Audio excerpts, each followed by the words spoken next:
Synthaholics. It's the Bad Bible podcast.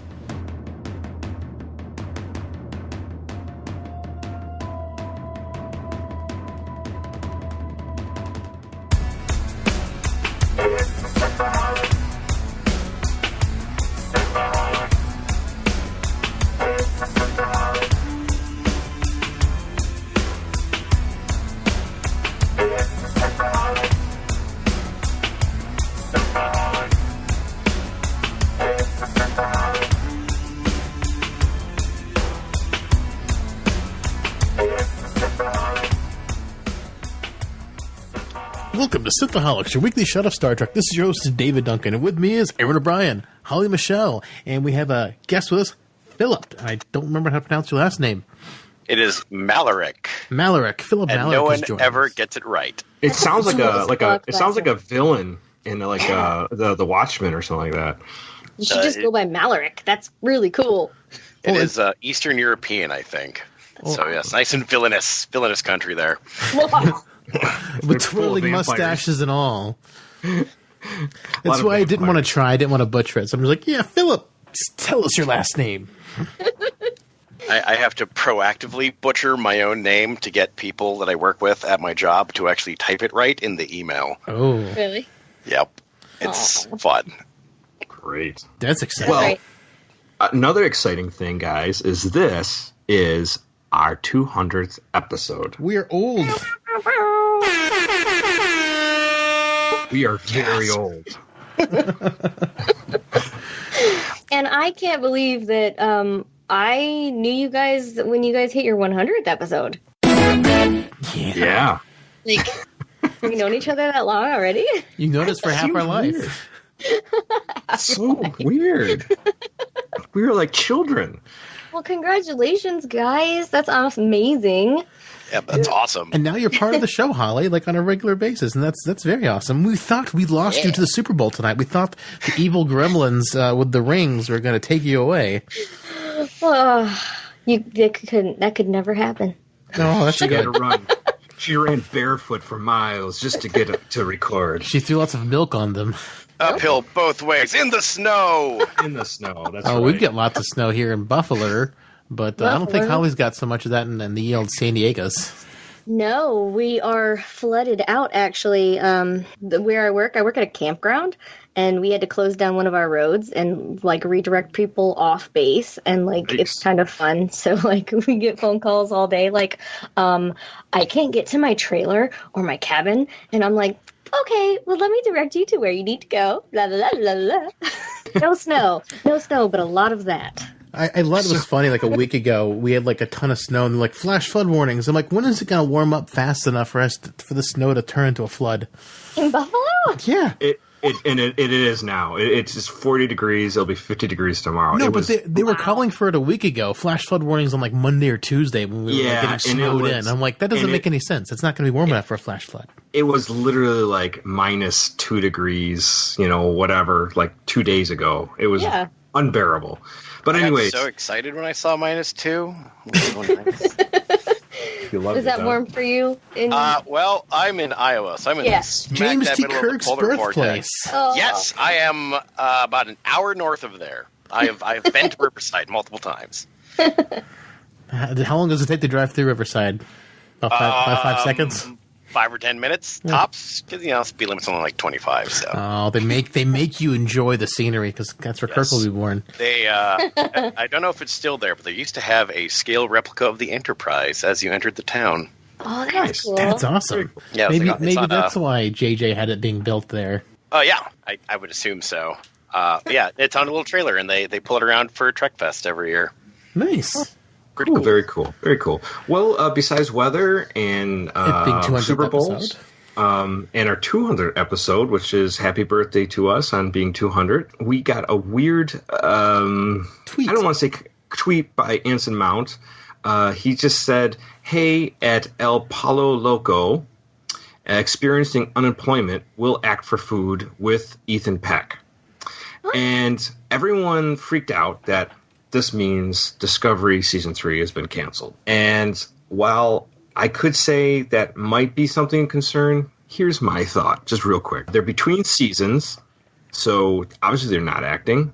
And secondly, maybe these two characters are not coming back for season 3. I've been saying this basically since we found out Lorca was evil Lorca a couple episodes before he died, that I figured Discovery's shtick would be new captain every season until Michael Burnham becomes captain and or dies. Yeah, I wouldn't really start worrying until like the rest of the cast starts posting about needing work. Like if Sonequa Martin Green and Doug Jones and all them are like, so anything going on? Then I'll worry. Got any leads, guys? I mean, I'm sure they're contractually not allowed to say that kind of stuff. Yeah. So if it's true, it could just be, it could just be a joke about, El Pollo Loco. I don't know. Or is it a spoiler for weird season something horrible? Is it do we find the horrible thing that happens to Pike at the end of season 2? Yeah, the deck plating shoots up on him, and all of a sudden he's in the wheelchair. Yep. Season 2 ends with Pike in the chair, calling it now. I would like to see what ends him up in the chair, because they fixed a lot of stuff. He took an exploding phaser to the chest and he was just fine. Like, how was a little bit of fire going to put him in a wheelchair? Something else. No, the menagerie, they said. Yeah, the menagerie said that it was in a training mission that he, one of the deck platings came up because of some radiation or something explosion. I can't quite remember. It's been a while since I've seen it, but that was kind of the gist of what happened to Pike. So yeah, maybe they'll connect Tilly's command school plot to that. Who knows? Ooh. Very interesting. Well, I was just going to say that if he could choose not to alter his scars, because some service members prefer to wear them proudly, and sometimes they signify certain things in their lives. So it could be a decision that he decided, they can fix my chest, but let's not do my face. Yeah. I kind of hope that it's a Section 31 thing where he is put away, because maybe they are the ones who put him in the chair that can only beep and boop. That way you can't tell the secrets. Ooh, that's a good one. That's really twisted, David. Well, I mean, like, with all the technology they've got in the future, why are they just putting him in a chair that beeps and boops? And the fact that they're actually exploring. That reminds me of the Metallica video of One. Yeah. Where the guy's putting his head, doing Morse code. Get to my head. I'd be really curious to see, because like they've updated enough of the technology in pretty reasonable ways, both in the Kelvin films and in Discovery. Like, I have no doubt the beeping chair was used because, oh my God, it's a moving wheelchair. Madness back in like the 60s. Right. So like, I'm sure it was a technology thing. Like they thought that was super advanced. So maybe we'll see some kind of updated beeping chair. They have a reason for it. Yeah. The updated beeping chair. I mean, a blooping chair. Yeah. I mean, it could be. Blooping chair. But I bleeps and bloops. I just think it'd be great if it's Section 31 trying to hush him up, where you can only answer any yes or no questions, and there's like, oh yeah, it's the best we could do. Section 31. It's like, oh yeah, but I don't know. And especially with Michelle Yeoh being Section 31 and her getting a show all about Section 31. I mean, who knows? I mean, what Section 31 will be up to in this era.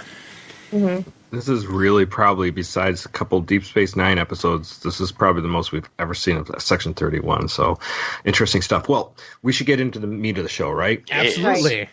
All right. So, this is obviously Star Trek Discovery, episode Point of Light. This is Season 2, Episode 3, and premiered January 31st, 2019. We start off with Burnham trying to decipher the 7 signals that Spock had seen, and now Discovery's researching.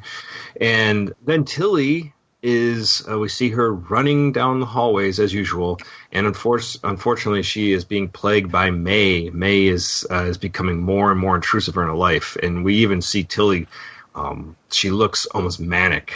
How much May is driving her crazy. And she runs through May, and this is where she's like, okay, so you're not real. No one else, that's why no one else can see you. You got to be a ghost. You know, you're someone I went to school for 6 months, and then, you know, I left, changed schools. And she starts running even faster, and she beats everybody, trying to run away from May. and she beats her all-time best time. And everyone's giving her, like, even Michael comes and congratulates her, and and she's more concerned with May, what's happening there. So that was interesting. And then we get Discovery gets a call from a ship coming in. It's a Sarek ship, and they think Sarek's there to talk to them about Spock being held in a psychiatric facility. But then when the person beams aboard, it's not Sarek, it is Amanda. And she's there to help Michael Burnham, to ask him to help with Spock. Thoughts about that little opening? It bothered me a little bit that they're like, oh, that's clearly Sarek's ship. And that was the exact same ship that also attacked them in the Mirror Universe. They didn't do anything to really differentiate the ships, which I was like, I think that's just kind of supposed to be like the standard Vulcan shuttle, because like that's what they're on when the Logic Extremists get them in like season 1. So yeah. I'm guessing it's like that's just a default make and model of ship, and then Sarek has some kind of weird identification number or something. It's like the Vulcan middle finger sign on the side of it. Yeah. Yep. It's like the Vulcan minivan. Yep. Gotta take Cybok and Spock and Michael around. Fuck me. Fuck me. How come they never talk about Cybok? They have not mentioned Cybok once. They keep talking about childhood and growing up. Where's Cybok at? Where's his doobies? You people are terrible. I am now 100% on the bring back Cybok train. You have an ally in the fight. He's got to come back. We're corrupting you. We're corrupting you one at a time. Isn't the family kind of like ashamed of him? Yeah. So like, why would they talk Sarek's about him? ashamed of all of them. I mean, yeah, like and Holly. I mean, your theory about them having some kind of thing going on is even more coming into. I don't know what she did to. We'll get into this, but teased him. I have a thought on that. Even if it wait was, till we get there. Okay, I'll wait too. Yeah. So then we get the opening credits, and then we get Ash, Valk, and we get L'Rell, and they're talking to the Klingon houses, and we see the D7, and you should be happy, Dave. Yes, except that Valk is the one who created it, which is kind of strange. Except, well, you don't know he created it. They said he's in charge of putting it into production. And doesn't mean he designed it. Yes, he designed it. That's why the Klingons and TOS are like, oh, this is so much better than your Enterprise. It should be hauled as a garbage scow because A, it's a way newer ship. It's at least 10 years newer than the Enterprise, and also designed by someone who's got full Federation knowledge and full Klingon knowledge. It's like the best of both worlds in a ship. True. Yeah, I'd read something that was kind of commenting on how that does really explain why like the Klingon ships do look weirdly Federation until you get to like the other ships like the Birds of Prey and stuff. It's hey, now we know a Federation person worked on them. Right. Yeah. So again, the Klingons' only reason they're successful is because of other races helping them. Yeah, they got this cloaking device from the Romulans, and then they got the Federation technology from Ash. Yep. I guess. And then we get this argument with his name's Cole Shaw, and he thinks that the half-breed Tyler Valk are basically making L'Rell a puppet of the Federation, and that because obviously he looks human, so they just think he's human. And secondly, he's got ties to the Federation. So they want him to remove the paint from his face because he's got the Core's paint. He's Cole's daddy. Yeah. And so, Ash Valk goes after him and wipes the paint off his face. And there's a whole, scuffle there, basically. So we realize that what's going on between them in the Klingon universe or Klingon Empire is not working out too well about, trying to unify the Klingon houses, which is no surprise to me. Yeah, they're always so friendly. Yeah, that's pretty standard fare for literally every warlike nomadic culture ever. Like China and Japan and most of Europe all played that game too. Yeah, I mean, unless you just step on their necks, that's the only way they're going to be like, okay, finally I give, Then we jump back to Discovery, and Amanda is talking to Michael and talking what's happened to Spock. Apparently, she went to go visit him at Starbase 5, and unfortunately, they would not let her see Spock, and they wouldn't tell him what's going on with them. And this is when she stole some of Spock's medical files, but it's encrypted. And so he's like, "Oh, I can't, I can't get into it. Michael, can you open this up?" And this is obviously Michael's like, "Don't make me do anything more illegal, please." Right. I don't get court-martialed again, please. That is the thing I have liked about this season, is her being super gun shy about doing anything shady. Right. Like, it's actual character growth. I did that once. I ain't not going to do that again. Did that once. Everything went wrong. Just shit. So that goes on, and then they bring this to Pike, and Pike says that he can't open the files, but he will call the facility. And he 5 or whatever it was. Yeah, and the guy says, "I've put multiple calls into you. What's going on with Spock?" And he's like, "I can't share it with you." And he's like, "Well, I'm his commanding officer. I should know something. And then secondly, I'm investigating this Priority 1 mission. I should know what's happening because it's tied in with Spock." And he says, "Well, apparently he killed 3 of his doctors and escaped." And then his files are missing. Which we know was Amanda. Yeah. Which begs the question, it's an entirely digital-based storage. Yeah. Why do they only have one copy? Same How reason. is there only one copy? Same reason why you can only find the Death Star plans on Scarif. Yeah. And they don't have them And backed how up did anywhere. she get it? Yeah. Apparently Amanda's also a ninja as well. Secret agent woman. Why wasn't that a short? I mean, I worked in prescription Yeah, medicine. good point. I don't think it's that hard, but It wasn't a short because it would have made too much sense for that to have been a short. Shents? Shents. I agree. It would have made too much sense. It would have made too much sense for that to be a short, because why would the shorts ever tie into the larger picture? That's a good point. I think they do.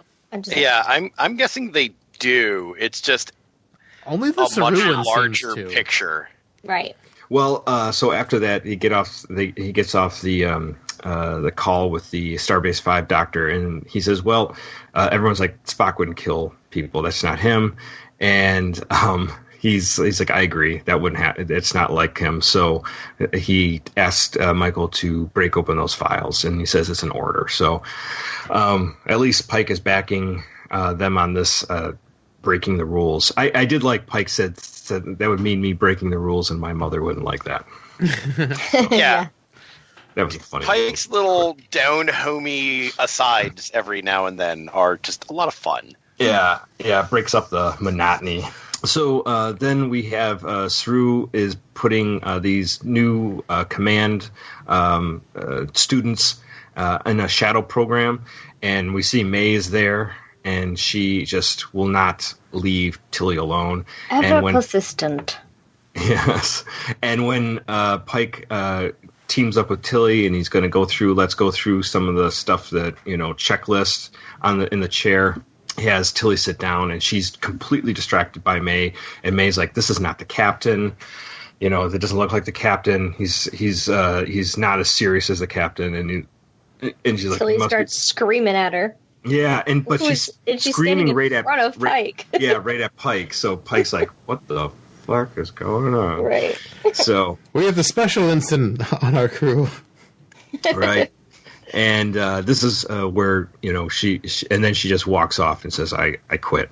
Your heart really breaks for her now. It was so bad. Everything she's worked for, and she's like, literally, she just like comes to the realization that like this is never going to happen because of this weird unfit mind I have, and I have to leave, and she does, and it's so sad. And she's the most precious little cinnamon bun, and it's like, this thing completely out of your control is derailing literally everything. Literally everything. And like, it was so frustrating because she's like, May is all like, "Oh, I'm here to make you successful, and blah, blah, blah." And then she completely blows up her chances. And it's like,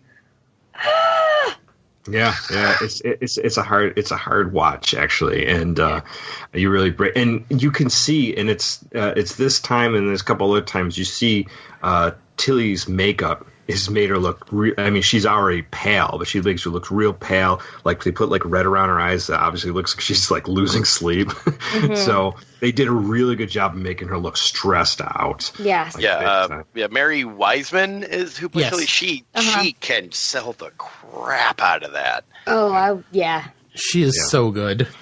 Yeah. She was very, very good. So from there, we jump back to Kronos. We get Ash, Tyler, and Laurel, and they're alone, and they're talking about how they can convince the houses to work together. And Tyler is trying to still wash the blood off his hands, which is obviously pretty much a holdover from last season. How he's kind of just mentally off. And then we get into this whole thing where Laurel wants to be closer to Tyler, but then he's like, every time you touch me, it feels like a violation. Well, it's like, he's like, treat me like Vok. And then she starts making out with him, and she's like, well, maybe not that much like Vok. Not that much like Vok. I don't like that.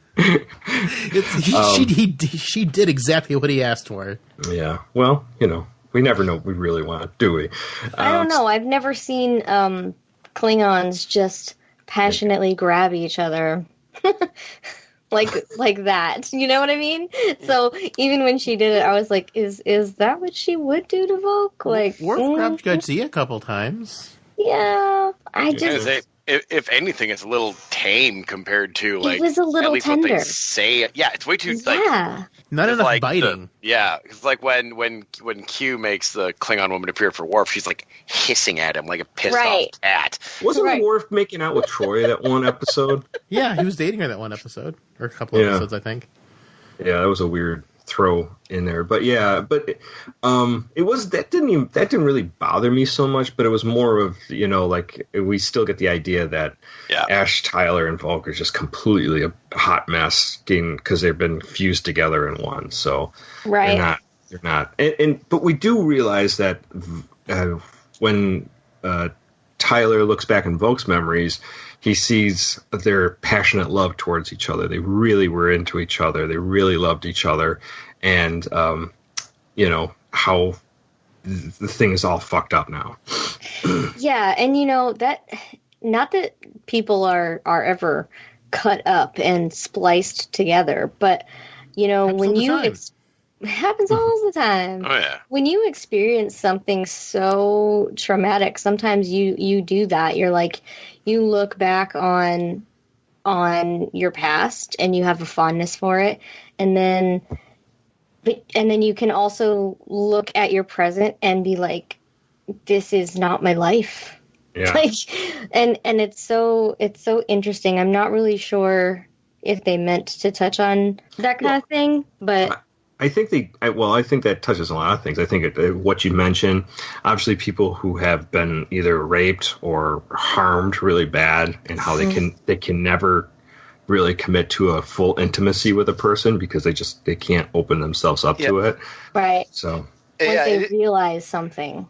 Yeah, like they definitely are doing like the post-traumatic stress disorder like really, really well. Like in season 1, like he'd go full spastic when something went horrible. When like Laurel showed up, but like in this, it's like it's a very real, very down to earth. Like he's functioning, but like simple things like just being a foot away just brings back a whole mountain of shit.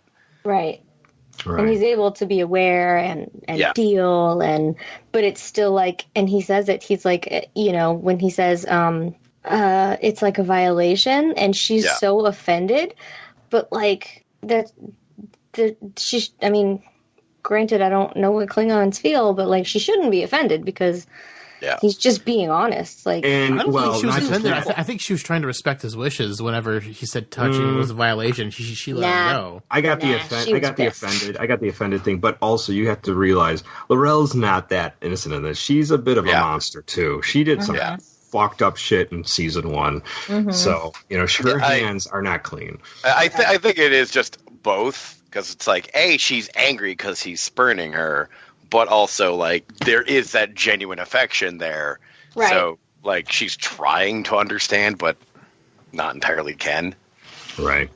Yeah. So from there, we jump back, and Amanda and Michael are trying to work through Spock's files, and this is where they get into the whole thing of the Red Angels that Spock drew when he was a boy. And Michael... Red Angels, what saved Michael from dying at the Vulcan extremist bombing incident. Yes. Yeah. And so... Boy, these logic people are really... Did we talk about Voq contacting... Well, Ash Voq contacting Michael yet? Did that happen yet? It happens right after this. Oh, okay. Yeah, that happens actually while they're talking. Okay. Yeah, because his communication sound is a triple noise, which I thought was kind of ironic. Was it? I didn't catch that. I heard a triple noise. I'm pretty sure that's when she's like, I've got to go take this. It's ironic that a triple noise. That's hilarious. I wonder if you can get triple noises for your phone when someone calls you. Let's find out. I'm going to mute myself, and I'm going to find out for us all. It depends on your phone. If it's an Android, just download the MP3 and slap it onto whatever notification sound you want. I know, it's kind of funny. I'd have to look that up. I don't know if the triple noises exist as a thing. I've never looked that up. But so as Dave pointed out that they assumed that Spock used logic to deduct where Michael was, but he says it was a Red Angel, and then afterward he became more withdrawn. So there was and then it's where Michael kind of brings out that the Angel done fucked him up, Aaron. It wasn't the Angel that fucked her. It was Michael. It was Beauty, not the Beast. Uh-oh. So to quote King Kong. Spoilers, jeez. Spoilers. He falls off the Empire State Building. Anyways, so Ash Tyler calls, or Ash Voq calls, whatever you want to call him, and Michael takes that phone call and basically kind of tells him, hey, this alliance thing, this United Klingon world is really not working out as good as we think. It could fall apart any moment. And she says, I'll tell my command superiors what's happening there. And, they have a kind of a back and forth. I got to be honest. Yes. What's up? Sorry. Just because of I'm kind of picturing the scene right now. We didn't really talk about L'Rell addressing the Klingons and the whole face paint thing. Well, I did bring that up before when he tried to wipe it off him. Yeah. Oh, I didn't hear that. I'm sorry. Well, it's okay. Most people do. Was it when I was searching for triple noises? I don't know. It was before. Oh, sorry. But good job, Holly. There are a couple interesting things just to bring up. The conversation was interesting because they divided the room like half and half of a Starfleet bedroom or like a quarters, and then his room. That was an interesting choice in sets. I don't know how they put that together because obviously it was L'Rell's place. Obviously, they must have some mix and mash sets that can push together like that. Yeah, it was really cool. I would assume it was either a practical set built or special effects, though I would like to point out they did that in Last Jedi. Just saying. They did. And I assume it's special effects because we know from Aaron Harberts and Gretchen Berg being fired that they blew pretty much the entire season's budget on the first 5 episodes. So I'm going to guess that's a special effect. Right. Yeah, right. Like I'm sure on the Blu-rays they have a lot more of like going into like what of the physical sets are touched up in afters or like what's actually there. So I don't know. I don't know if that's like they built it and touched it up or the whole thing's fake or what. Mm-hmm. Well, they bought a lot of practical sets for season 1. The sarcophagus ship was incredibly ornately detailed and built from the floor up. I'm sure there was CG elements, but I mean, a lot of the behind the scenes footage, a lot of it was not green screen. Most of it was like legit in there. Right. So, but from there, we get this, a kind of emotional exchange. I gotta admit, I just don't like Ash Tyler. I just wish he'd go away. It's just me. I just don't think sweet new beard. But the beard does look a little bit better. Than the neck beard, at least it's a full beard. It looks better than the ant trail he had last season. The chin strap. Yeah, chin strap, not a good look for him. But he might be in the Section 31 show, unfortunately. So, Aaron, you might have a lot of Ash Tyler in your future. It could be in a different context. Maybe you won't hate him. Maybe. The character is burned out on me. I'm sorry. I have sympathy for him, but that's about it. Well, I don't. Can you explain that? Because burned out, like we still don't understand him as Ash, and I refer to him Ash because everybody talks about him as Tyler, and everybody talks about him as Vogue. So Ash is kind of like a middle ground. I just feel like we don't really even know. We don't know him. We don't know him, and I don't want to know him. Fuck that guy. I'm gonna put it there. Honestly, because we spent all season 1 basically all knowing exactly what's going to happen, and that he was going to lead Michael to a broken heart, and we're just like, come on, we knew this was going to happen, and I have bad feelings about him from season 1. I mean, we were calling him breaking our heart and him being a Klingon ever since episode 3 of 3 or 4 or whatever the first episode he appears in as Ash Tyler. I think it was 4 or 5. It's just his name has been in the credits since day 1. He doesn't show up till episode 4 or 5. It's just he's the Klingon, and it wasn't a surprise. And they were trying to bank so hard on it being a surprise, and then the fact that they made Lorca a surprise too made Ash Tyler seem even worse. So I'm definitely with Aaron on I could care less about Ash Tyler and I hope he dies. I really like the character, but I could definitely see where you guys are taking an issue. Mm-hmm. Yeah, I think, because if they had given him more, honestly, I think more time in season 1 would have made him a lot more relatable. But trying to, because it's surprise Klingon, he's super PTSD. Anywho, moving on. We need to talk about that. Go back. But then since they're no, Lorca, Mirror Lorca, Mirror Universe. They didn't flesh it out.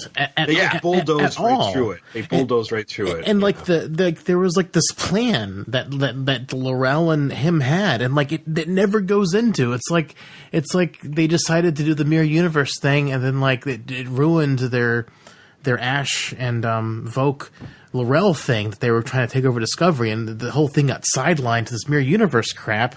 And it was just it's like they just were going a place and they just forgot about it, and they changed their mind, and then they had to go narratively. It just didn't work, and then they had to circle back and say, "Oh yeah, it happened," Or their plan all along was to break him away from the actual Klingons and pull him into Section 31 as a Klingon.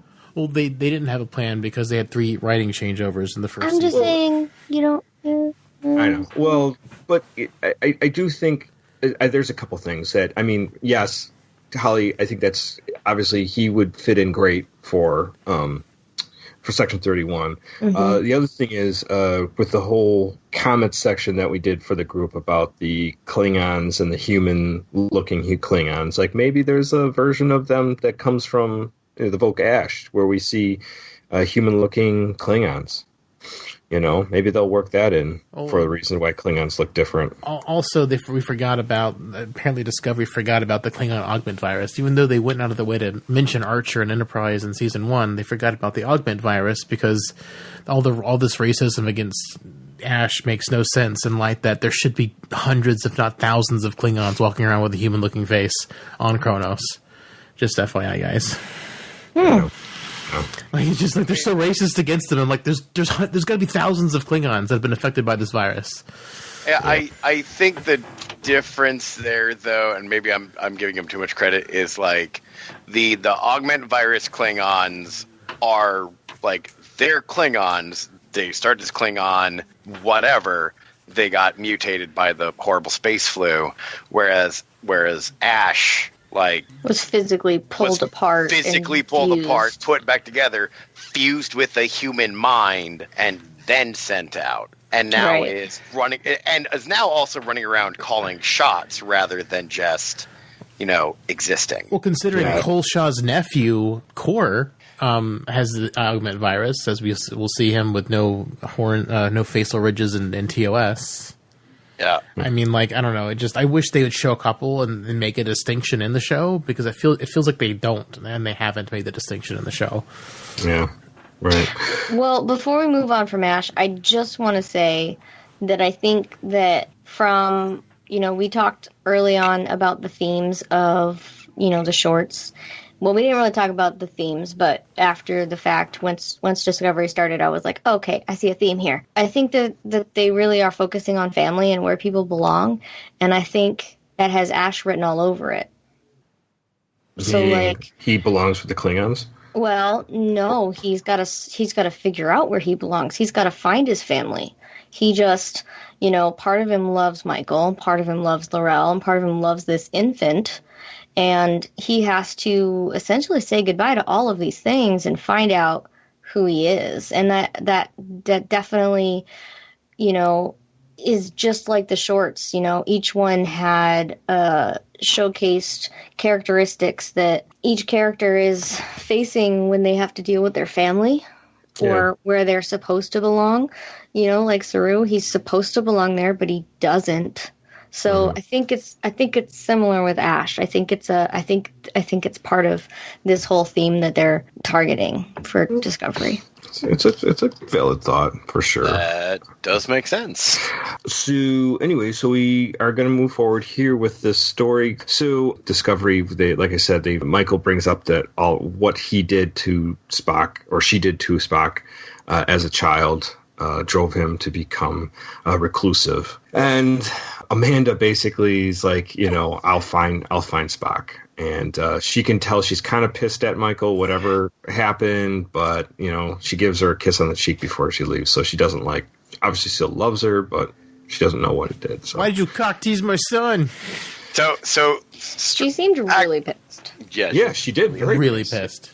I mean, she brings up and says, so that's why our family can never be together. Every time everyone's too busy to get together, because something that you did. So I actual honest to God thought about that, and this is playing off the joke theory of Spock, Michael, Ponfar, but actually taking it seriously.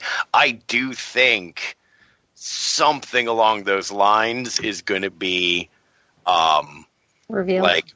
Revealed. I'm sure it did not actually go anywhere, but like Amanda started talking about, we tried to teach him empathy. We tried to teach him how to interact with other people. Amanda talks about I couldn't express love and her affection or whatever. It tore him up inside because he's half human, half Vulcan. So no, I do 100% think that we will see that the moment that she he advanced and she spurned him and put him down hard. You don't think it's reversed though? No, I don't. It could go either way. I think would be. I mean, I've read enough silly ass shoujo manga that either works. Yeah. I read so many variations of this story back in the day, but I mean, with what Michael said about how she had to hurt him. Yeah. My suspicion would be that he young was Spock, the one who approached her. Yeah, young Spock, not understanding feelings because neither Sarek or Amanda were actually willing to show him.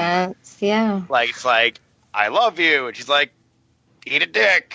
And she spurned I'm him. out. See, I've been completely the opposite thinking, but I like what you're thinking a little better. What I was thinking was that she took it upon herself to try and teach him a lesson, basically, and it went horribly wrong. But the thing is, either one of those scenarios are just monstrous. No, these are none of these are good. Bow chicka wow wow. Stretch of the word.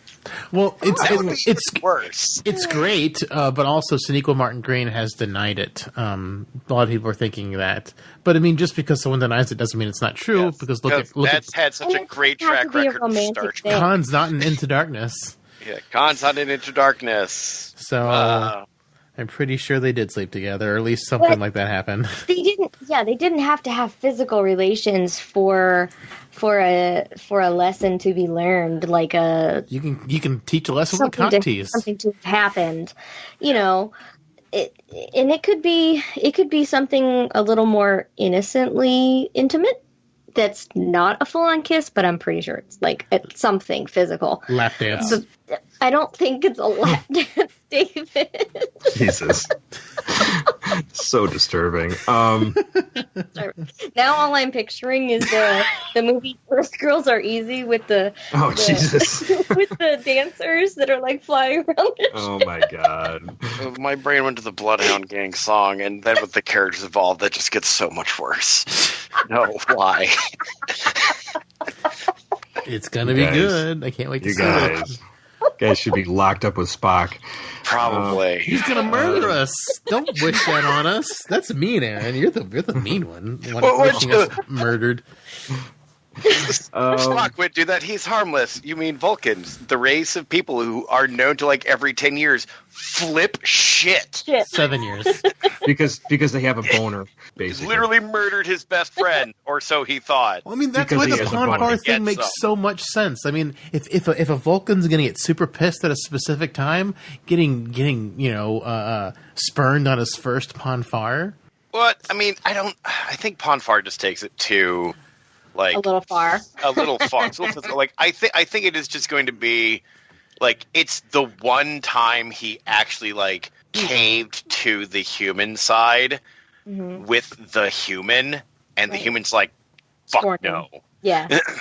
Like that's where I like, yes, the Ponfar theory is solid and funny and like it works, but like looking at it like logically from how the show's been going, I'm thinking it's going to be much more innocent. The thing is, we've never seen terrible.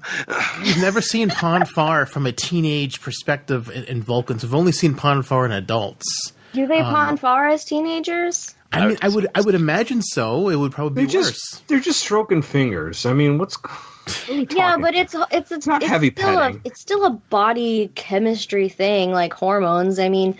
And they can poke your face and read your mind. Who knows what happens when they stroke fingers? Well, I mean, think about it. If they could do that at any age, like, they wouldn't be allowed to go to, to do anything together. I mean, Frankies can come from their ears being stroked. Apart. Well, I'm just saying, like... Don't you be talking trash about Umox. There's gotta be I'm just saying it's a fact. Underage Umox. There's gotta be an age that they reach before they can Ponfar. Yeah. One would assume so.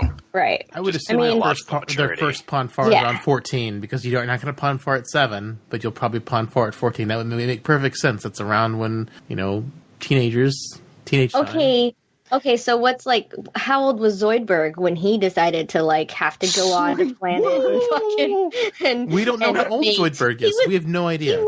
He was definitely not 14. Hey, we don't know. I'm just saying, we don't know how old Zoidberg is. Exactly. I say that, and Zoidberg also doesn't pay attention to most things, so he probably ignored that call for a long time because he's not smart. No, everybody on the beach was the same age. They all looked old. If 14 is the number we're using, Spock in the first episode we see him in this season is very clearly nowhere near that. As a very young kid. Yeah, right. He's 6, 7. I mean, it could have the part where they fell apart could have been when they were older as kids. We don't know exactly when this happened. I don't think it happened the day they moved in.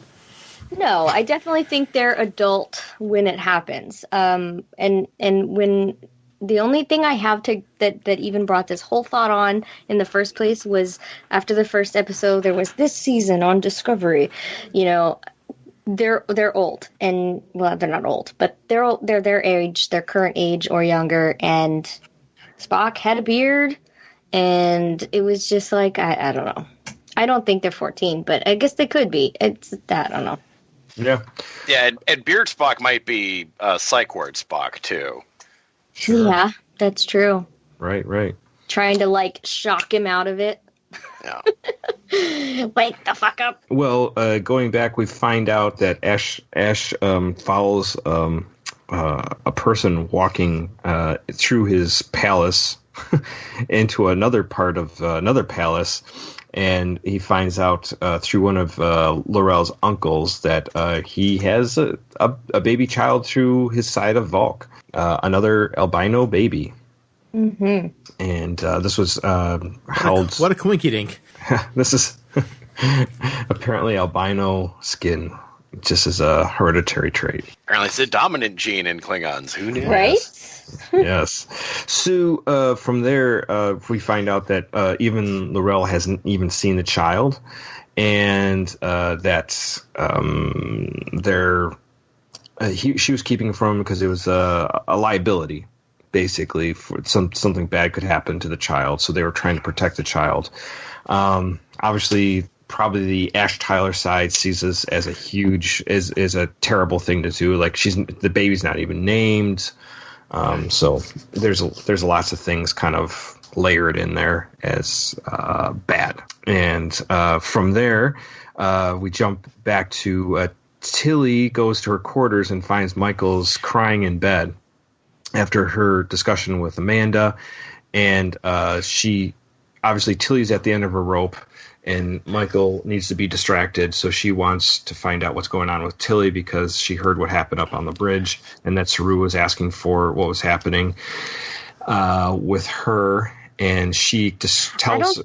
I don't think she heard what happened. She was crying. Well, she said Saru was looking for her, basically. That's what she said. Says Saru called looking for you, basically. Yeah, I don't think Burnham knows what happened, just that something did happen. Oh. Right. And and she can see that Tilly's distraught. And May's there as well, and she's talking to Tilly the whole time. And at one point she goes... Tilly explains what's going on with May to Michael, and then she said, and May brings out that says, Tilly, your eyes are, and she goes, she doesn't know what crying is, and this is where Michael just basically says, there's no way that this is a ghost or a part of your a part of a memory, because she should know what crying is. So, and from there, they make she makes the thought that it might have something to do with the dark matter that she touched, and that the mycelium or the fungus is interacting with that. Can I say something about Tilly? Mm-hmm. So it was very frustrating, and I don't know if you guys were frustrated as well or not, but it was pissing me off that Tilly was not fascinated by what was going on with May, the dark matter, and the fungus. Like, it just seemed like she should have been. Penises. I really hope. Someone's saying they heard you. Michael's talking about penises in the background. You brought me water, and Well, speaking of that, Holly, actually, Kaylee and I watched that today, and penises, and she was saying the same thing. Okay, great. No. She about the episode. She was saying the same thing, that she was like confused why Tilly wasn't trying to figure out what it was and like curious about it.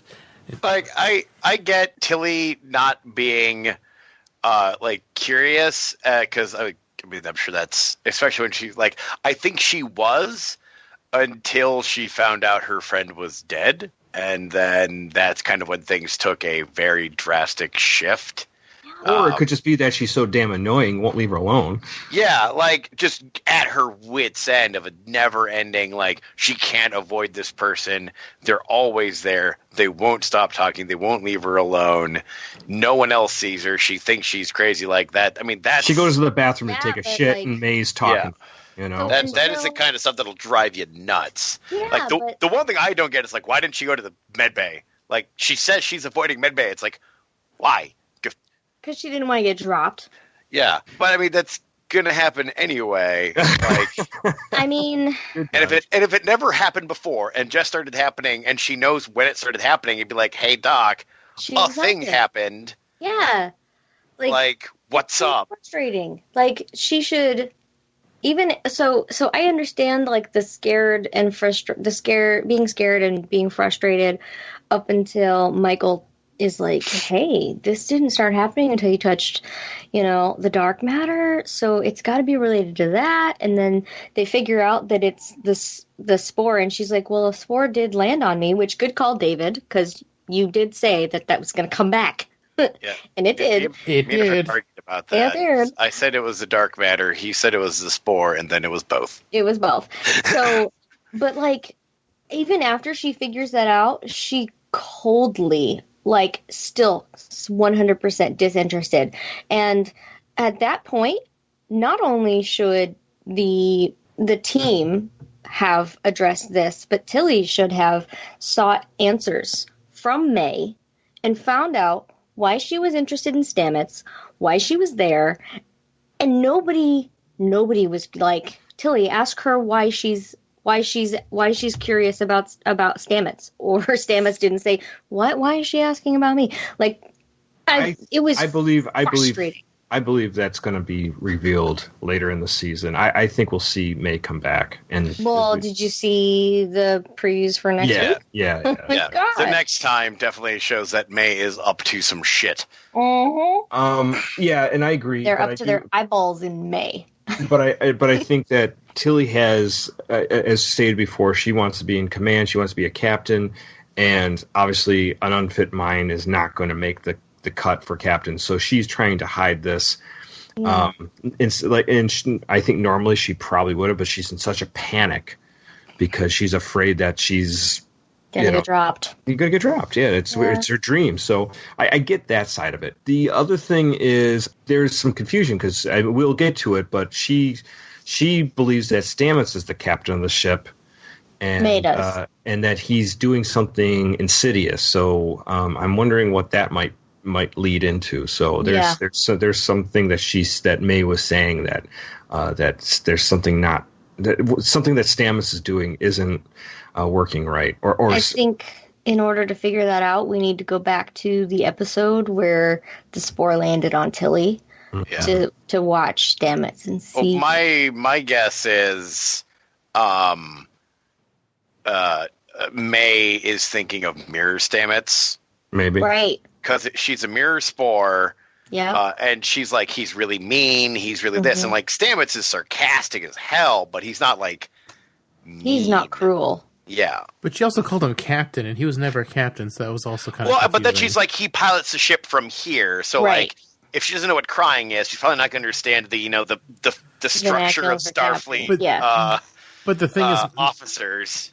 Mirror Stamets also doesn't pilot any ships. I mean, that we know of. He may have at one point. Maybe. Because he could have figured it all out before. Unknown. Yeah. Or, I mean, but they've jumped since, I don't necessarily since May started, but like since the dark matter, since she got hit by the dark matter. Yeah. So yeah, it might be a mix of Mirror Stamets and our Stamets. Mm-hmm. Well, so she basically, Michael says, you need to talk to Stamets. So next we get the scene where we find that L'Rell and Volk's child has been kidnapped by Kolsha, and this is the guy with the war paint on his face that Ash tried to wipe off. And so they go to his place of residence where they're keeping the child, and he basically wants them to, or L'Rell, to sign over the chancellorship to him. And then a big fight breaks out between the two parties, and she's like, "Fuck you." Yeah, and there's great bathlets and all sorts of bloody scenes. I noticed the blood was a sort of a light purplish, a callback to Star Trek. They brought back the good Pepto blood. Yeah, it wasn't completely pink. It wasn't full Pepto, but it was definitely pinker. But they went back to Star Trek 6 blood, yeah. But it was also lots of shadow, so the shadow on pink would make it look purple. I mean, it was a very darkly lit scene. Right.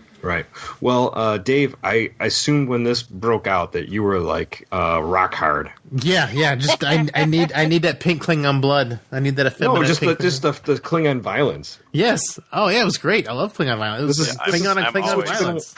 I'm pro Klingon violence. This is what you've been wishing for. Yeah, this is what I was saying last week that Quentin Tarantino should do, like some Klingon on Klingon utter violence.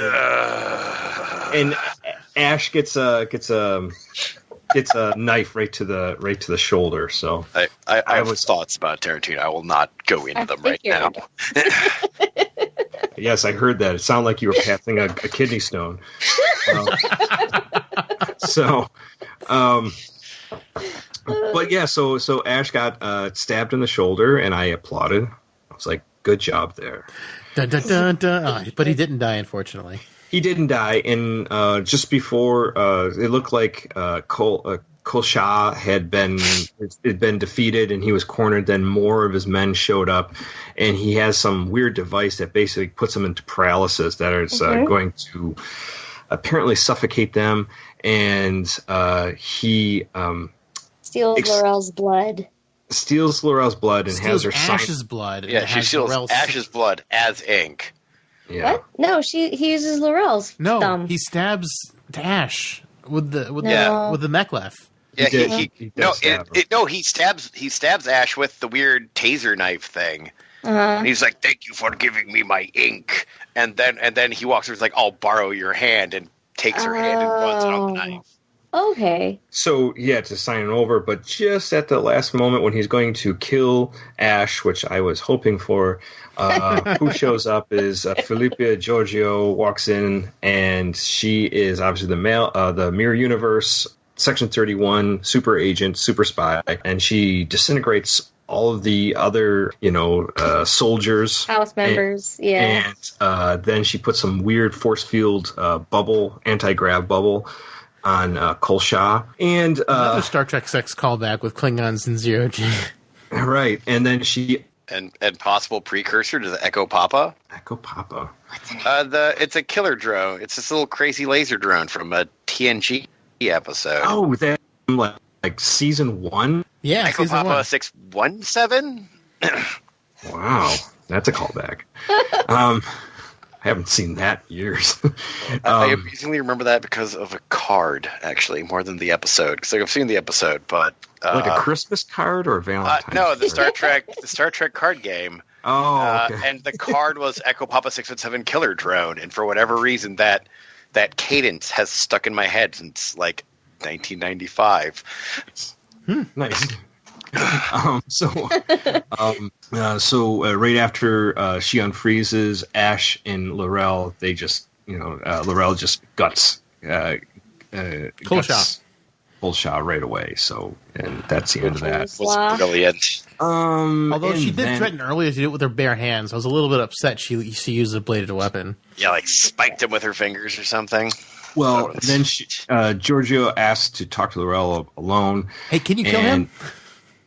Yeah, and meanwhile, Laurel is like holding the child, and Laurel and if I forgot this again, I'm gonna be real embarrassed. But did we talk about the fact that Laurel and Volk have decided to actually parent the child?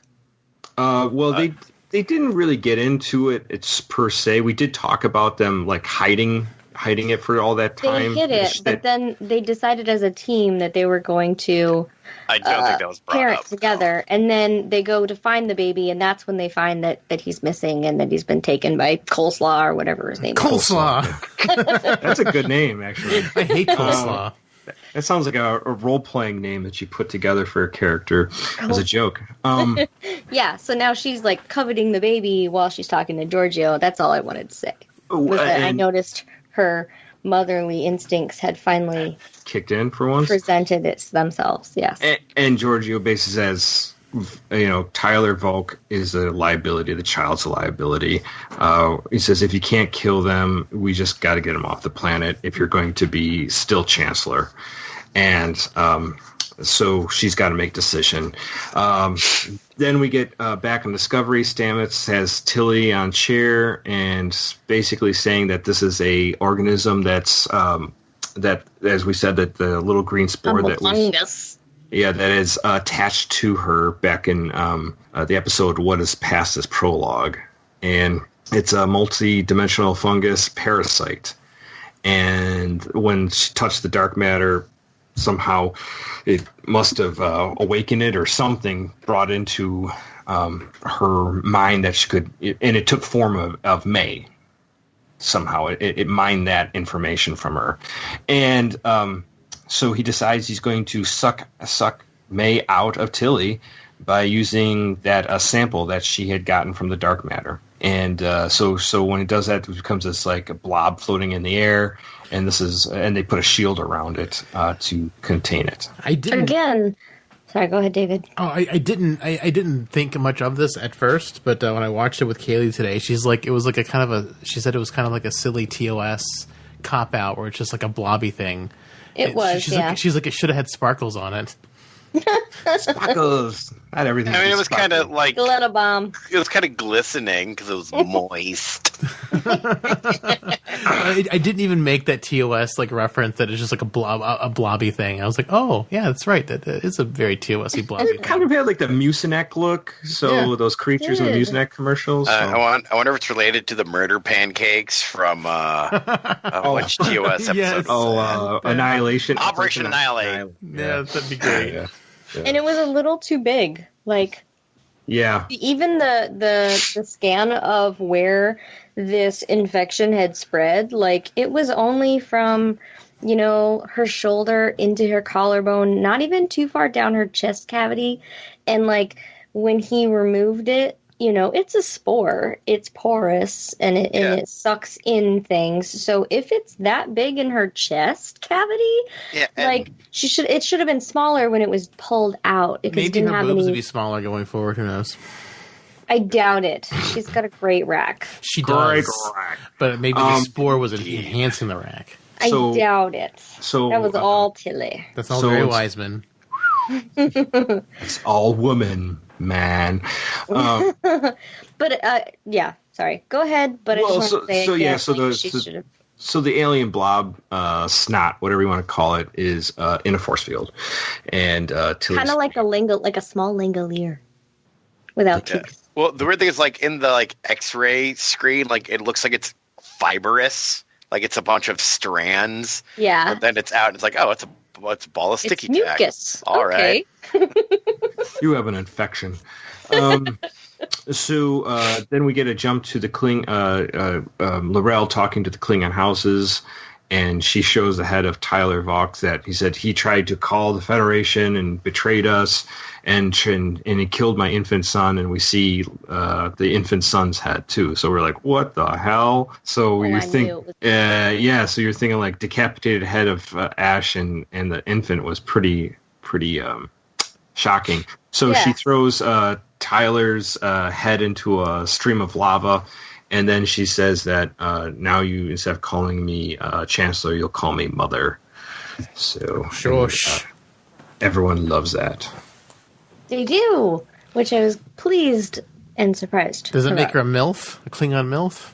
Yes, it does. The MILF of the High Council. I suppose if that's what you go for, then sure. Right? Well, I mean, they might go for it. I'm not saying me. I'm just saying like the rest of the council. She's the mother of all, though, so she shouldn't be sleeping with her children.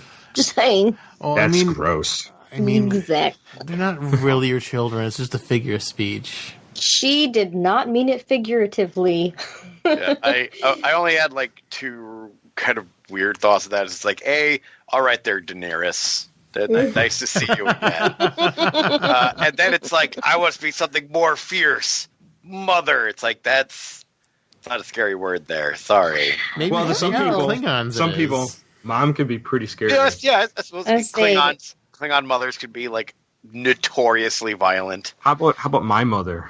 I've met some human mothers that are fierce and vigilant and are ruthless. So I thought it was a good title, but it might just be because I'm a female and I like to think that I'm also fierce and vigilant and ruthless. Holly, I am sure you will see that amped out to 1,000 if you ever decide to have children, because I can see those traits going into hyperdrive. So I wasn't so much. So far right now. I wasn't so much thinking of like the fact that they use mother as much as the delivery just kind of like tripped over itself. It's like that's all right. It's also I guess they switched it over to English because the Klingon for mother is shosh, and that sounds less fierce than mother. But I think maybe if you didn't know that which of the words was mother in Klingon, leaving it in Klingon might have sounded better. I don't know. I'm just pro leaving it in Klingon, period. Because they switched in the middle of that speech. They switched from Klingon to English, and I'm like, why? Yeah, I have a thought on that, actually. When you have to read subtitles, granted, I love language, and it's beautiful to hear. When you have to read subtitles, you don't get to fully enjoy the entirety of the picture. You really have to read as fast as you can and then look up and see what's around. So you don't get to see body language. You don't get to see reactions. You don't get to see any of that. So I think that changing it to a language that we don't have to actually read allows us to actually see the body language of the other Klingons, to watch and witness them coming to terms with what she's saying. Like, I thought it was smart, for sure. Yeah, and they very clearly, like, it's not supposed to be she switched to English mid-speech. It's we, the viewers, are now understanding Klingon. Yes. Because when they switched to English, the subtitles switched to Klingon. Yes. Which was really weird, seeing them not be all jagged and weird. That kind of threw me off, but...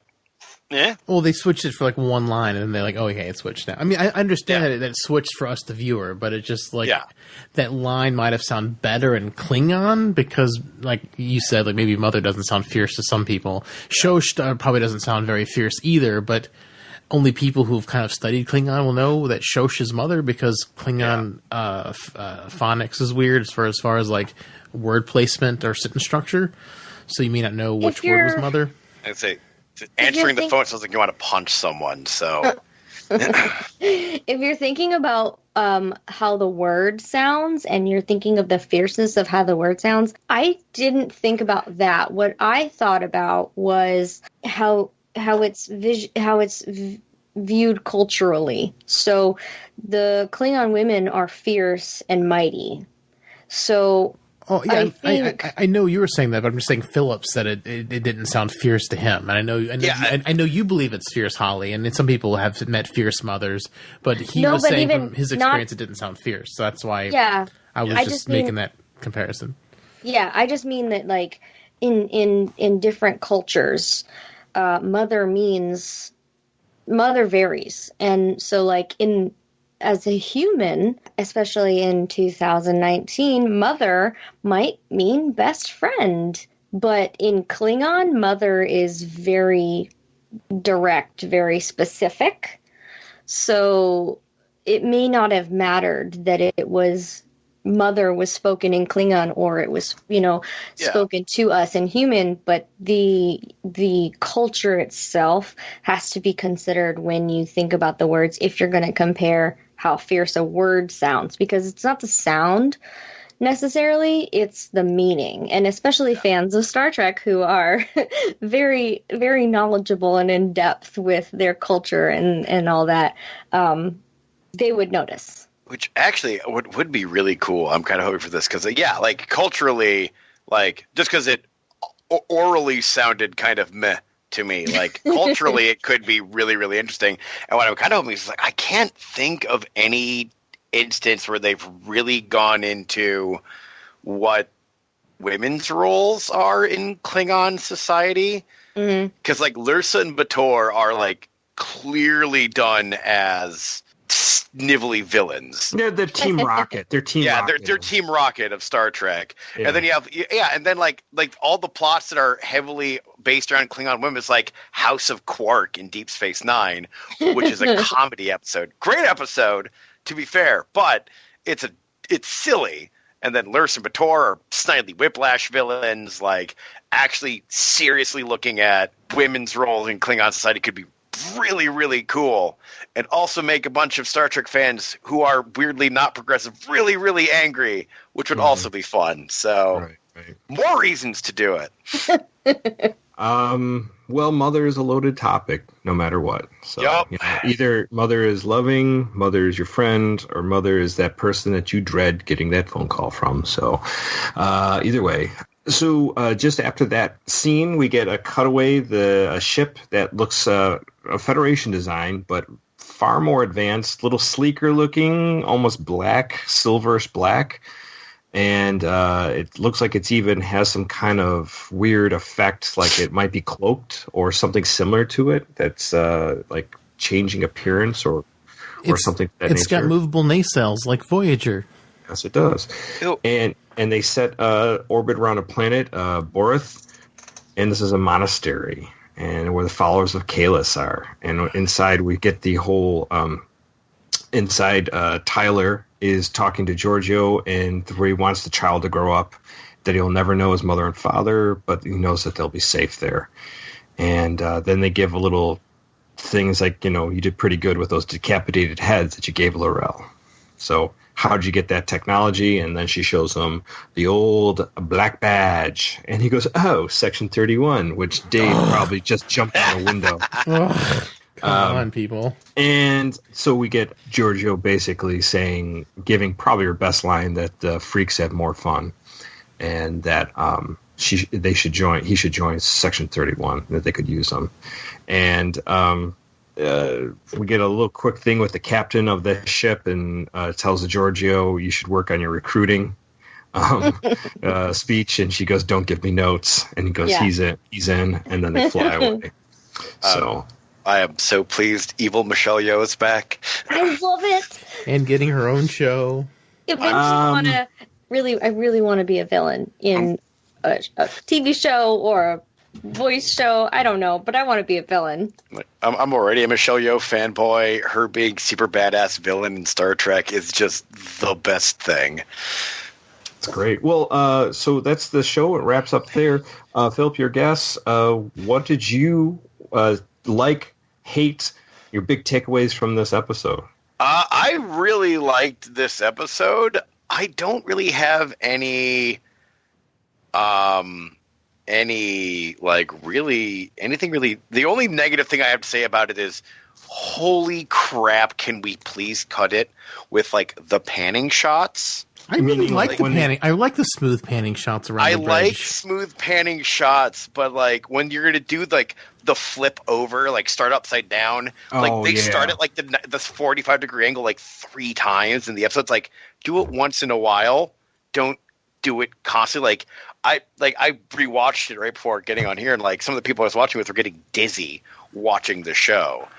And I think it might have just been the director of this episode, because they do that in other episodes, but it's not every damn shot like it was in this one. There's a lot of that. Yeah, I mean, honestly, all my thoughts on the episode and where things are going, pretty much have already all talked about. I definitely think we're going to find out. I would not be at all surprised if we got the Shoyo sibling romance plot for Spock and Michelle, right?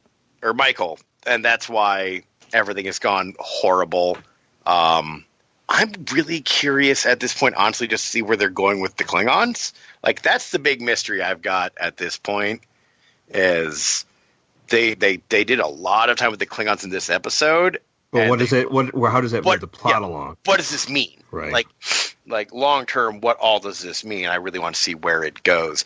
Though I kind of, because I know everyone thought Voke was the albino Klingon from Deep Space Nine. I'm now kind of theorizing that Voke's son is the albino Klingon from Deep Space Nine. And it would make sense. Yeah. Wasn't he on a monastery or something like that? He also has no name, and then if he learns what happened to him as a child in Kolsha, he definitely has a reason to go after Kor. Yeah. Mm-hmm. Mm-hmm. Yeah, or Kolsha, finds out that he's still alive, he'd go after him. Well, Kolsha's dead. Or House Kor would go after him, and or if that also explained why he has a huge grudge against a bunch of the great houses. It's because if he finds out the truth, then he's got a huge bone to pick with the Empire, and so I don't know. Nobody's gonna know who he is unless, from this point on, either Laurel or Voke Ash goes and tells him or tells someone. Not necessarily. Kolsha's paint was what was how he was able to listen to Ash Tyler. So maybe he's got that recorded somewhere else. Someone else from his family knows. Yeah, paint. Okay, I did have one other beef with the episode, and that is Kolsha's plan way too convoluted. I'm going to wear this paint that's actually nanomachines that are microphones, and just hope that he tries to try to clean my face. Like, oh yeah, because that's kind of cowardly. He was anticipating. Yeah, wouldn't he just be like down and embarrassing himself? Yeah, why don't you just say, Tyler, I've got I put this paint on, but I guess you're right. Could you wipe it off my face? Yeah, like there's there's any number of other ways, but yeah, it just felt very like Joker in the Dark Knight. Like Cole Shaw should have totally did that because Cole was all about the like I'm gonna fake humility and then I'm gonna be a total jerk to you. Cole Shaw should have totally done that. Yeah, that would have been a very in-family thing, and it's just like literally one thing could have gone wrong, and that whole plan would have been just ruined. Right. Like all it would have taken is like Laurel not bringing it up. Ash Tyler not trying to clean his face off. Or somebody else wiping it off. And he's tracking somebody's calls. Somebody using a towel. Boot to wipe it off instead of his fingers. A boot or a kerchief or something. Like, so many things could have gone wrong. And that would have been nothing. Yeah, that would have been an easy fix. Him faking humility, being like, okay, I'll take it off. And then like, I'm out to get you. Just like Hort. It could be a tie back to human emotion, though. You know, they understand that, and Ash has been living with them for a while now, and they understand that he is ruled by human emotion with the knowledge of the Klingons. So they probably, he could have anticipated. Yeah, he could have anticipated that easily. Yeah, it's a little convoluted, extra convoluted. It doesn't hurt anything by it. It is not the worst overly convoluted plan I've seen in any media, but it's just like that could have gone really poorly for you, buddy. I mean, it did, but the plan could have not worked. Exactly. Rather than worked and got him murdered. Right. And the plan worked better than he could have thought because he learned about the baby and everything like through it. So it's just like, wow, that plan worked so well. It worked better than you could have imagined. And it was super convoluted and dumb. Very good. But we didn't see it coming. Else? No, I guess true. So we're dumb. No, but I do think, because I did kind of notice, because like the figure Ash notices when he's like trying to like wipe off the paint looks like it was Georgiou. Like it was a hooded figure walking around. So they kind of planted that. Yeah. Yeah, no, I'm really liking season 2 so far. I'm really excited to see where they go with it. They've brought back a lot of the like, hey, it's a thing, let's go poke it wonder and mystery of like, TOS and TNG, and I'm all for that. Yeah, that's what I love about this too. All as we said, we didn't get as much of that for this episode. So hopefully this has a payoff somewhere else further down the episodes, So, Dave, how about you? I've been loving season 2. My nitpicks get less and less every episode. I think maybe I didn't have an issue with Ash designing the D7 until like he was like they killed him, or he's dead to the Klingon Empire. Or we're just gonna go with his design anyway. Like, that kind of ain't broke. But it's like it was made by a traitor to the Empire. Why would you like maybe it's got a built-in flaw like the Death Star. They don't care. I don't know. They're like, hey, I know that guy was kind of a traitor, but it's a good design. It's a good ship. Stay with it. But what if it has a fatal flaw built into it like the Death Star? It was planned in because he was a traitor. I don't know. The long necks. Yeah. Touche. That's a good thought. I mean, like, the thing is, like, nothing's, like, really make or break, like, this season. Like, season 1, I had lots of major issues with. This season, they're a lot more nitpicky. Like, the inside of the ship being way too big, in episode 1. But, like, this episode, it was really just my problem with like Ash being the designer. It wasn't a problem until they said he died, and then now the Klingons are just like, hey, might as well keep the D7. It does explain why the D7 is so advanced and why they wanted to haul the Enterprise as garbage, which I think was pretty funny, and it has a nice context to that now.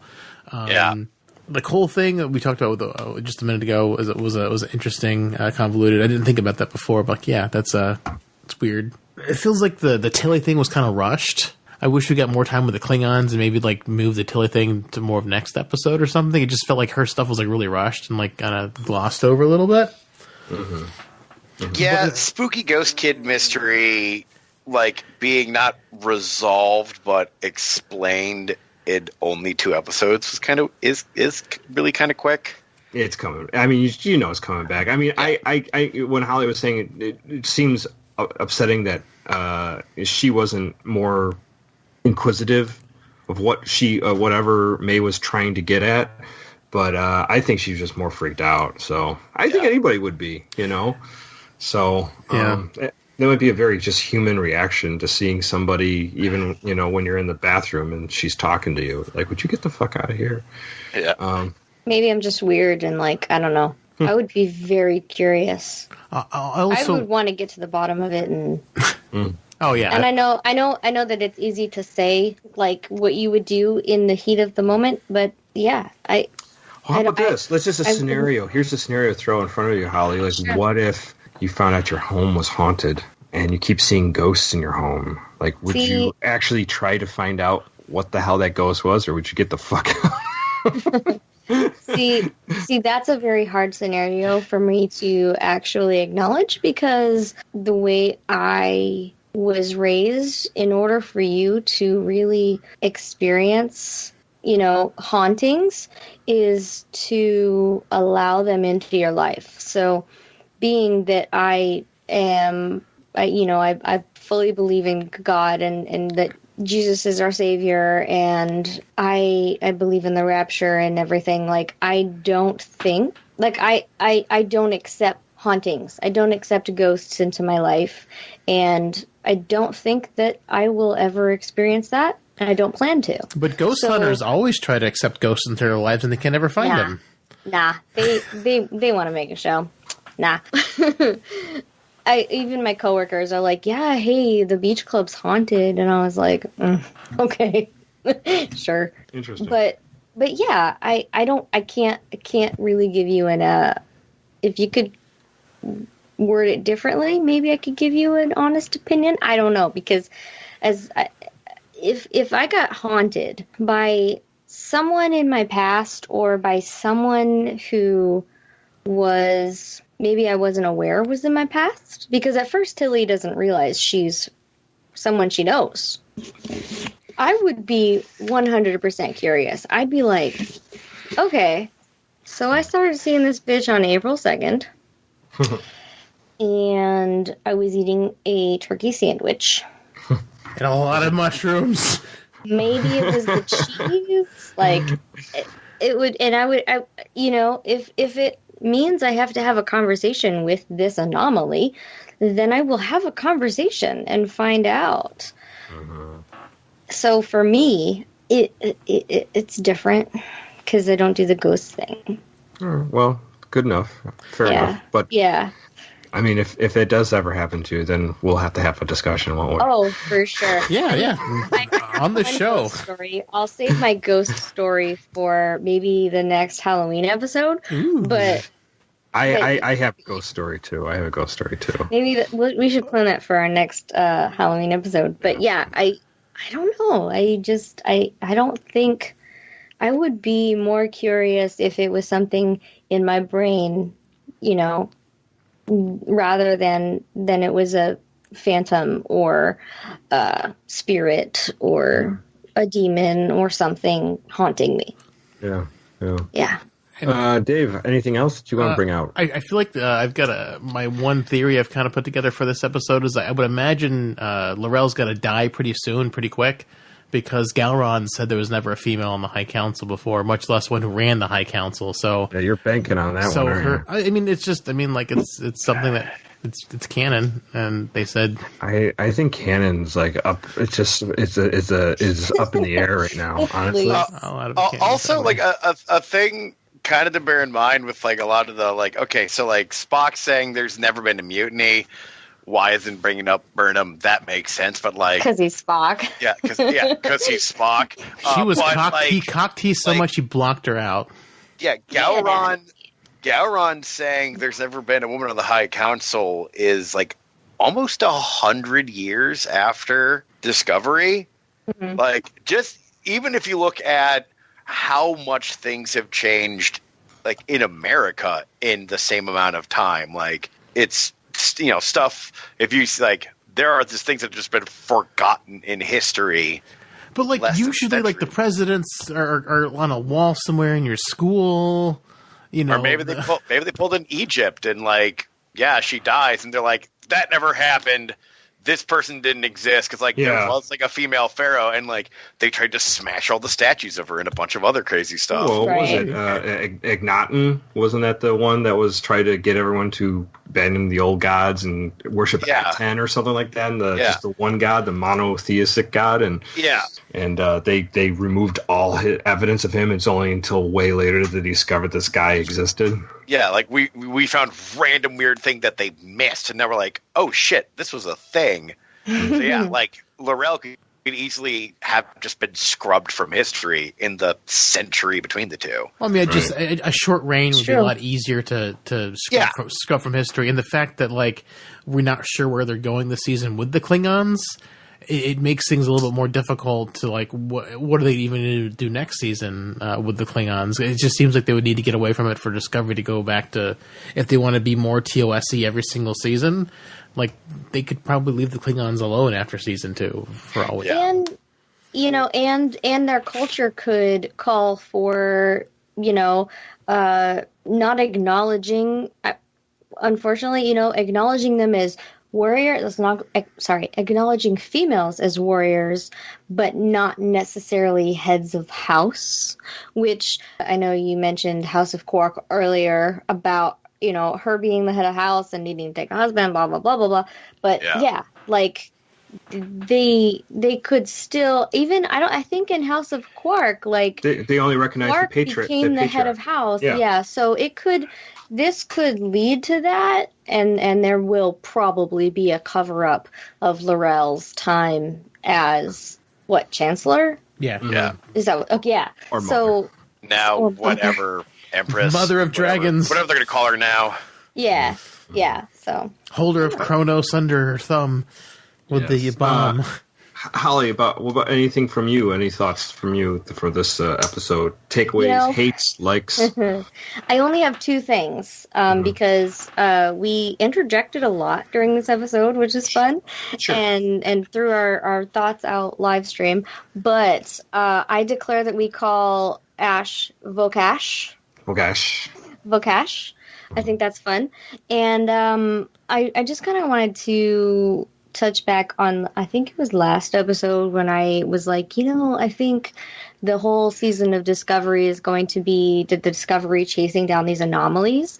And so I started keeping record of what the anomalies were, and it kind of plays in with my whole displaced time thing and episode 1's narration by Michael about throughout time and space. So, you know, we've got the planet with the asteroids and then the planet with the church.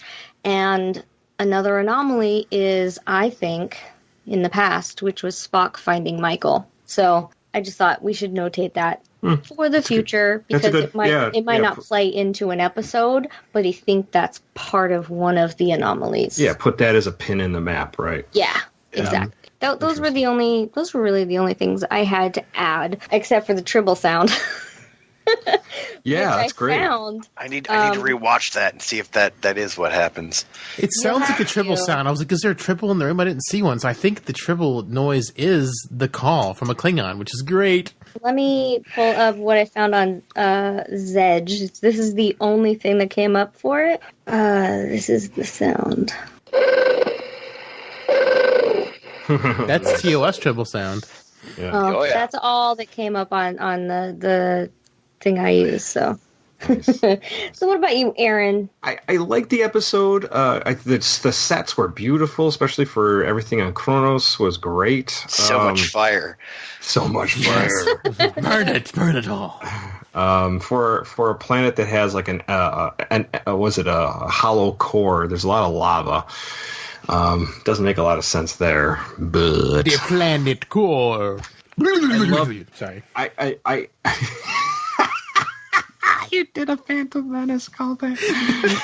the Tilly May thing is fascinating to me. I don't know if I ever spoke about this on any of the episodes we've done. I grew up with a friend. I lost contact with him for years, and then I reacquainted with him, and I found out that later on he told me that he, like, in his late I think around his early 20s, he developed schizophrenia, and he kind of like talked to me, told me exactly how it all went down.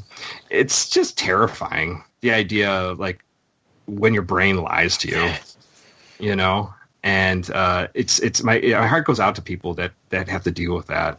So that's where, when I was watching the thing with Tilly and May, and she's shouting at May in front of, and everyone thinks she's shouting at Pike. It was just heartbreaking for me. So that was one of the big things for me. It totally brought all that into my head at that very moment, and I found it interesting. I'm sorry, I had to run away for a moment. What was heartbreaking for you? Not that I want you to have to relive your heartbreak. I was just explaining. I was explaining how I lost contact with an old friend and got in contact with him again, and I found out in their 20s that he was schizophrenic, and how he told me basically how that all went down, and it was really, really scary, you know, to hear how that happens to people, you know, and that's what the scene with May on the bridge, and Tilly freaks out, and it looks like she's shouting at Pike, but she's shouting at May. So that's what it reminds me of. And when I see people like on the streets or in places that are talking to people who are obviously not there, although I'm cautious of them because you just don't know if they're going to, you know, lash out at people. But my heart really goes out to those people, because I know, like, somebody that I really do care for that is affected by that, and you know, it's a scary thing, you know. But a lot of these people, once they start feeling fine, they go off their medication and they go back into their old everything, you know, their brain playing tricks on them again. So. Right. So yeah. Well, I'm sorry for that. That sucks.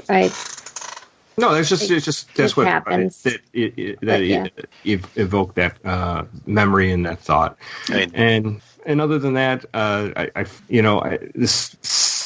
this episode seemed like a bit of a filler. Obviously, this must be setting up to something else. I don't know what it is yet, but it didn't seem to go where we need to go, other than we find out that Spock has been blamed for a murder. And obviously, Section 31 is somehow involved with that. Yeah, it's funny that you say exactly what I was just thinking, but, like, it's funny that so much has been opened up in this episode, like Section 31, and Spock has killed people, and Michael is now breaking rules for Pike, and, like, the baby and Volk Ash were, you know, sacrificed, killed, murdered, but they're actually, you know, secreted away. So it's like a lot happened, but the episode itself kind of was just like there. Yeah, it didn't move the plot forward. Yeah, right. A lot happened, but it was just like, well, season one was. I mean, episode 1 was set up, lots of setup. Episode 2, things happened. Episode 3 is more setup. So hopefully, definitely a lot of table dressing this go around. So maybe we'll get some progression. Maybe every other episode will be like set up for more. Hopefully they'll be done setting up soon, so that things can start to unfurl. There's only 14 episodes to the season, and like we said, I mentioned earlier that Aaron Harberts and Gretchen Berg blew most of the budget in the first 5 episodes. So right. I wonder how drastic the show's tone and stuff will shift after their episodes are done. Now, because there was definitely a big shift in tone in Discovery after episode 3. Yeah, but does that mean that they had to have recorded the episodes consecutively, or, you know, could they have recorded episode 9 after episode 2 and blown the budget? You know, do you know what I mean? Yeah, different scenes. I don't know. Like, the article said they spent a lot of budget on the first 5 episodes. Well, I mean, I guess the first 5 episodes they recorded. It kind of sounds like 1, 2, 3, 4, 5, but it could be, you know, the first 5 they recorded. I mean, I feel like they went in order. They went in order at least with season 1, because the first or second after Trek, they said they were about to go film the final episode. So I mean, like, the show was on. and they hadn't even finished filming it yet for season 1. Yeah. So I assume they went in order for season 1. I don't know, but I mean, it sounds like they were recording the episodes in order. So I'm just going on from what I know from what I've gleaned from reading about season 1. So I would guess they did them in order, because they have to get them pre-produced and put together so they can air. Because they're probably still working on post-production for the rest of the episodes, I would imagine. Mm-hmm. Mm-hmm. Right. I it's funny too because you're saying that they blown the budget, but they got technically let go because they were being so belligerent. Yes, but it was rough it with was their writing. Yeah, it was twofold. They blew all the budget in the first 5 episodes, and they were being belligerent to the staff. I don't know which one was worse as far as in terms of getting them fired. But it'll be interesting to see how the tone of the show shifts, because the show, like, even with them being involved, and I was railing against them, being glad they were let go. But these first 3 episodes have been really solid.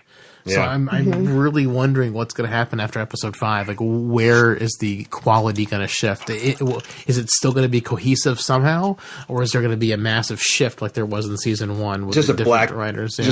Just a black background like we see in the episode Empath. So.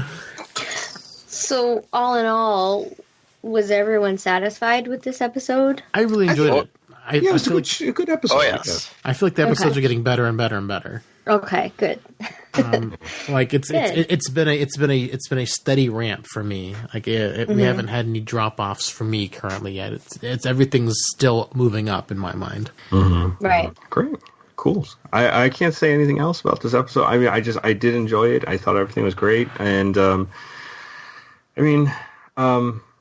just hope that like stuff that gets set up here, like you said, gets brought out later on, like something, it ties into something else, and this isn't just this is what's happening over in Kronos. I hope there's more to it than that. I'm pretty sure it's set up. I don't think it's gonna. I hope it's not a one-off. I'm guessing it's equal parts set up for the rest of the season and set up for spin-offs. Yes. Right. I'm sure Georgiou's the shenanigans of Georgiou and Tyler will eventually be Section 31 show and like all that stuff. Yeah. Cool.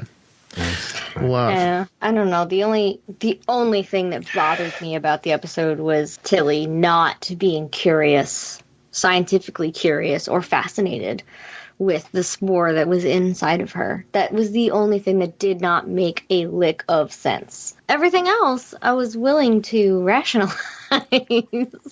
So. Yeah, I hear you. I mean, but I think it was an emotional thing for her. Yeah, and I get that, and they say emotions run rampant, and you never know how you're going to react to things. So yeah, I get it. Yeah. But yeah, I thought it was a good episode too. I liked it.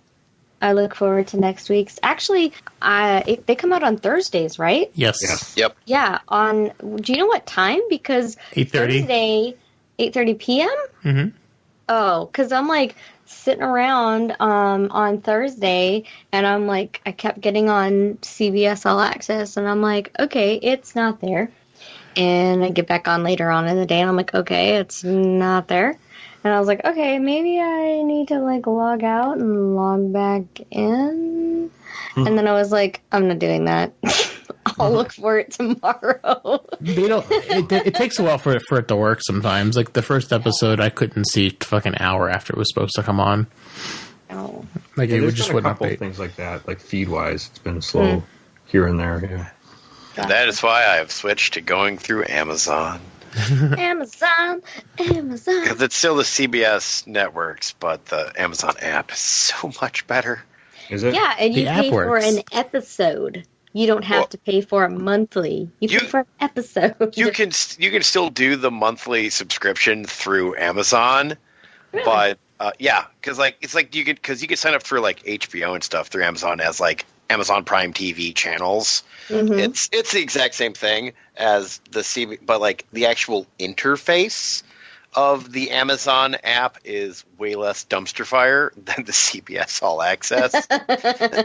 And so when they finally released the Amazon functionality, I think it's for like the second half of season 1, it just worked so much went better. right over to Amazon, and you were like, fuck it. Didn't have the random like, oh, I can start the episode, watch the first 3 seconds, and then it's just green. just a bunch of green Oh, for the next 15 minutes. It's green screen. Yeah. Just showing you the green screen effects they're working on.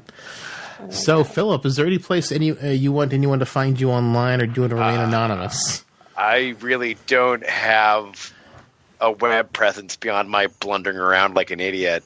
So I guess if you're really curious about what I have to say for some god-awful reason, you can find me probably saying something dumb on the Synthaholics Facebook group. Feel free to shoot me like a friend request or something. I've got like Instagrams, so if you want to see weird food adventures all over the place and other silly nonsense, it's Samurai Mujuru, Mujuru, because I was a horrible weeb back in the day.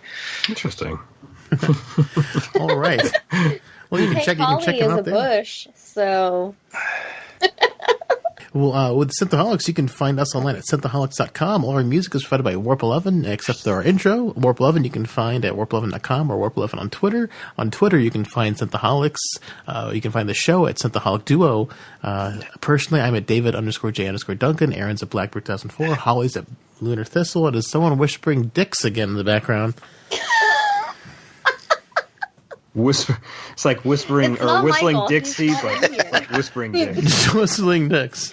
I wish I That could was be in his- dicks. No, wait, no. I wish I was in Dixieland. Wish I had an Oscar my wiener. Wiener's what I flying really wanna away. be.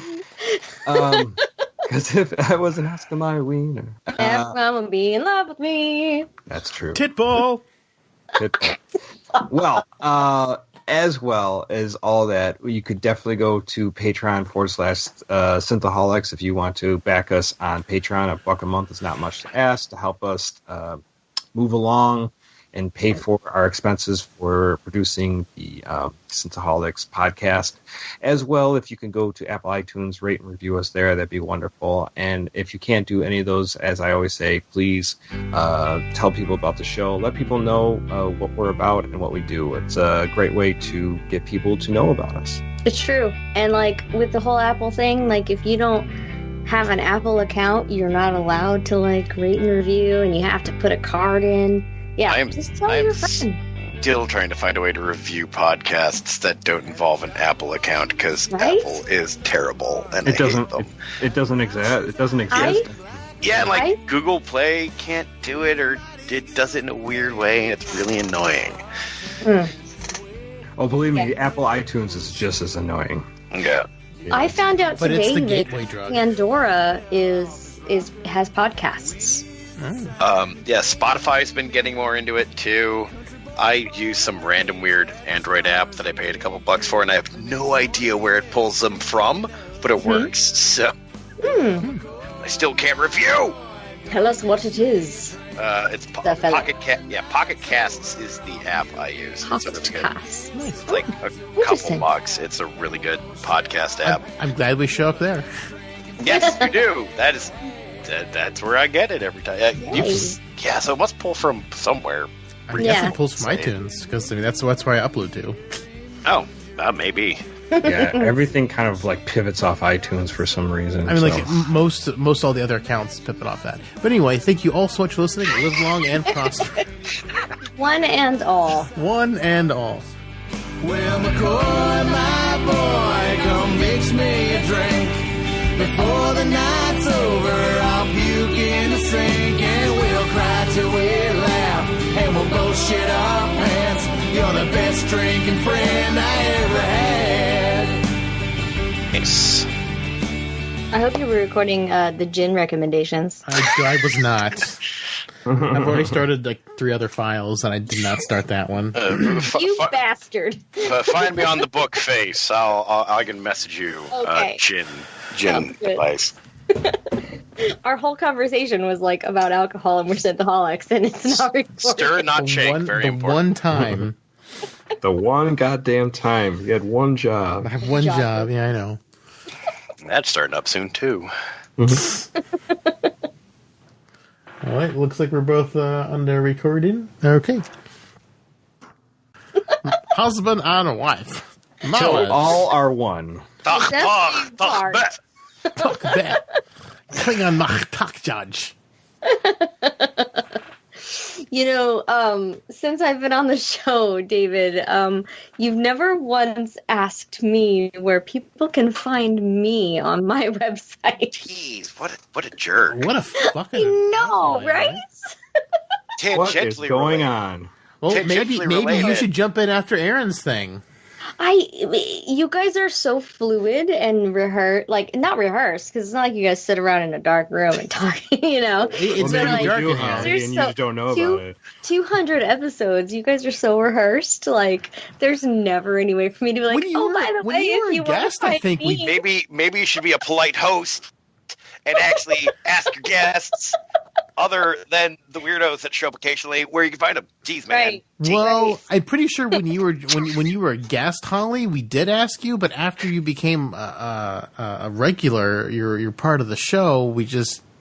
But I have a website and I blog and I have a demo there. Well, this can be in the outtakes, so go ahead and let us. Yeah, let us know. Let us know right now. We can keep this in the outtakes. Oh, yeah. I will be shamed in the outtakes. Everyone listens to the outtakes. Well, those who are listening in the outtakes who want to look into my website is Holly Michelle with 2 L's, v.wixsite.com/voiceover. It's not hard. Nice. Okay, and next time jump in after Aaron before I do the closeout. I'm not going to do that. You will do that. Yeah, I'm not, because you know what? You direct people to my Twitter, and I don't use that. Well, I mentioned our Twitter, so I have to mention yours. Otherwise, it'd be weird. Or you can mention my website instead of my Twitter. Yeah, jeez. More work for you. I know your Twitter off the top of my head. I don't know your Wix site off the top of my head. Well, I can't just spit it out as smooth as butter. So easy. Well, why don't you just write it down before next time we'll do There it. you go. Don't mind me just throwing gasoline on the fire. Yes, gasoline. I'm so extra right now. Thank you.